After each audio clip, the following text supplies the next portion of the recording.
Both the primary and secondary sides of this circuit equipment cause a high risk of death or serious injury. Disconnect power before beginning any repairs and ensure that the capacitors are fully discharged. Regarding advanced topics, my comments may be inadequate or even incorrect, as I am an amateur enthusiast in electronics. Additionally, my multimeter may not be precise enough to display exact circuit values. We see many videos about battery chargers, but this one output 88.5 volts, 8.5 amperes, with a 5-level battery charge display, is worth your attention.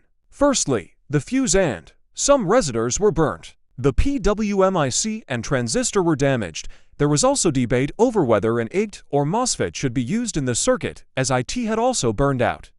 Additionally, the UTC-358 and the 14-pin IC on the secondary side were damaged, covered in Part 2. Some resistors' value were not available since they were either burnt or are being overheated. Now, there is the output voltage okay, but I need to test the equipment on the charging process. It is reasonable to buy a new one rather than to repair if the defective parts are too much as in the above situation. Nevertheless, this video is maybe useful for the training purposes and can be found as informative. There is a simple circuit in which there are one fuse 35A and one thermistor at the input. There are 4 diodes as a rectifier, and also there 2 PCs of the 400V120MF parallel capacitors. The IRFP460 MOSFET is driven by the UC3845 PWM-IC. The original 1 ohm 5W resistor was burned, so I replaced it with the 2.2 ohm 5W stone resistor, which is located near the PWM-IC and transistor. The original specs were unknown due to damage, so I used the IRFP460 MOSFET 20A. However, an IGT might be a better option. I plan to replace it with an aluminum heatsink and a cooler fan placed far from the PCB, as it naturally heats up during the charging process. In this video, you can also see the residue and spots on the PCB caused by the overheating of the MOSFET, which has also affected the transistor. Note the small drill holes designated for the cooler fan on the cover box. As it can be seen, plus high DC voltage about 300 volts DC rectified and stored by the 2 parallel high voltage capacitors ATT, high voltage risk when repair.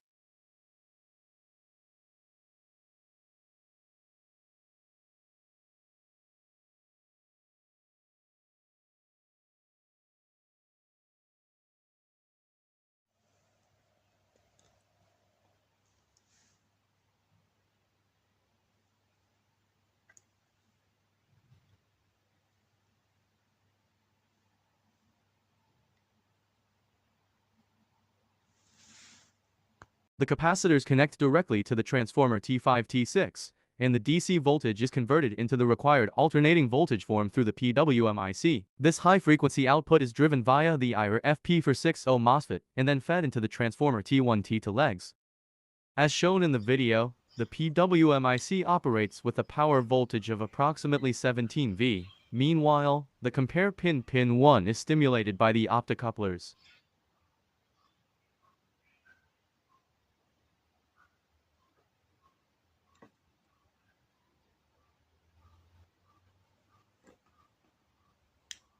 In this video, the frequency of the trigger pin 6 for the gate of the MOSFET is approximately 56 kHz. The duty cycle is very low because there is no load.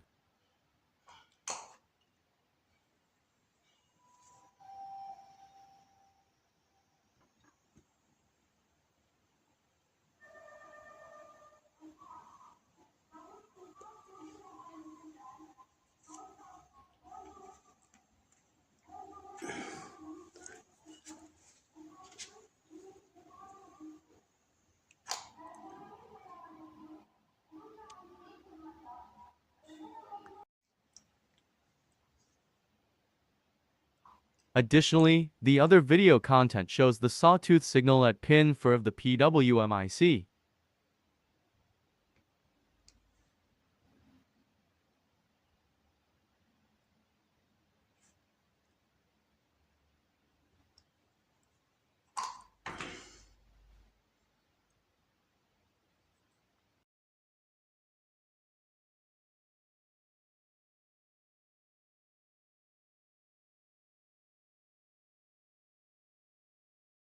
The PWM-IC is supported by a 50 volts 100F capacitor, which is fed through the T3 leg of the transformer, followed by a diode. This is also connected to the main high DC voltage via a 220,000 resistor. I find the step-down topology to 2 DC to 17 volts DC quite interesting and believe many of you will too. The transformer is in the size of 5 cm 5 cm and takes place on the mid of the circuit. The legs of the transformer can be seen here in both the photo and the hand-drawn diagram.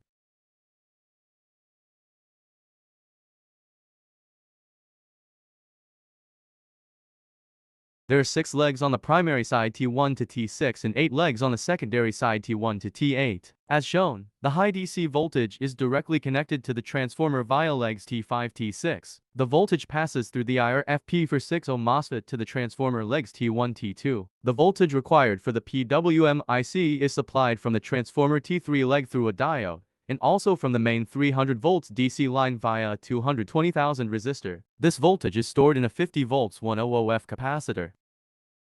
The transformer T for leg is electrically isolated from the secondary side using a 2.2 F capacitor and a 0 ohm resistor. As we conclude part 1, I would like to express my gratitude to SWAGATAM www.homemade-circuits.com for their support on general electronic topics and guidance with certain issues related to this charger unit. It would mean a lot to me to receive their feedback or criticism on this video. Currently, the circuit delivers a steady output of 88.5V. While preparing this video, I identified an issue with the 4.7005W resistor connected to the TL431 IC at the output as it was overheating. I replaced it and added another 4.7005W resistor in series to solve the issue.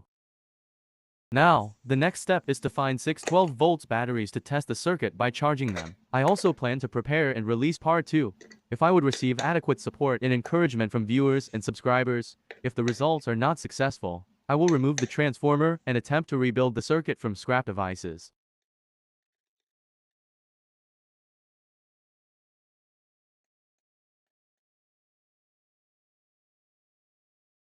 You may also watch the video about part 2, which will be published soon. In this next part, I will discuss the TL431 optocouplers, at C3845 amplifier IC, 14-pin LED driver IC, and finally, the output section. Please don't forget to click the like button and subscribe to my channel. I look forward to reading your comments.